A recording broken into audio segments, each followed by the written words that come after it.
Bonjour, on se revoit cette semaine. Mon nom est Amélie Tremblay, je suis diététiste professionnelle puis je travaille auprès des personnes âgées. Dans cette capsule, vous allez apprendre comment lire une étiquette nutritionnelle. Donc, en fait, comment on choisit un produit.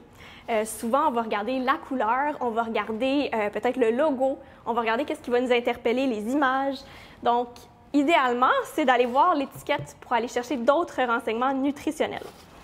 Parfois aussi, on peut voir des mentions comme grains entiers ou fibres. Ça va nous attirer davantage. Faites attention à ces allégations-là. Souvent, ça peut porter à de fausses conclusions. Je vous donne un exemple. Certains produits peuvent porter la mention « faible en sel ».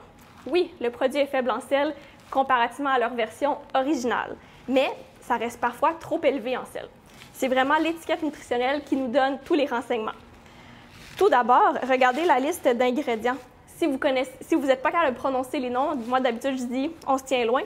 Idéalement, on ne voudrait pas voir le sucre trop de fois. Il y a plusieurs appellations pour le sucre, donc faites attention. Sucre, mélasse, miel, sucre, glucose, fructose, sirop de maïs, de plein de trucs. Donc faites attention à ça. On va se diriger maintenant au niveau de l'étiquette. Donc la première chose à regarder, c'est la portion. Si vous voulez comparer deux produits, à savoir lequel est meilleur, faites sûr de comparer 80 grammes avec 80 grammes, sinon faites un petit calcul croisé pour le trouver. Ensuite, les calories, ça ne dit rien, on ne les regarde pas. Pourquoi? Parce que, comme je vous dis, ça ne dit rien, on va aller voir plutôt au niveau des autres nutriments. On regarde au niveau des lipides, lipides qui veut dire gras. Les deux mentionnés en bas, là, donc saturés et trans, c'est eux les moins bons. Donc eux, on voudrait les avoir en moins grande quantité. Comment on fait pour savoir? En fait, on y va avec le pourcentage. Gardez ça en tête, 5 % au moins, ça veut dire que c'est peu, et 15 % au plus, ça veut dire que c'est beaucoup. Donc, si on y va ici avec un 10 % pour les moins bons gras, on se retrouve dans la zone du milieu. Ensuite, le cholestérol, on saute, c'est pas important à regarder. Le sodium, 7 %, on est encore dans la zone du milieu. Les glucides, on veut plutôt aller regarder les fibres, donc 9 %. C'est quand même intéressant, mais je suis sûre que d'autres produits céréaliers pourraient avoir plus de fibres. Donc, quand on choisit un produit à grains entiers, on veut idéalement le plus de fibres possible.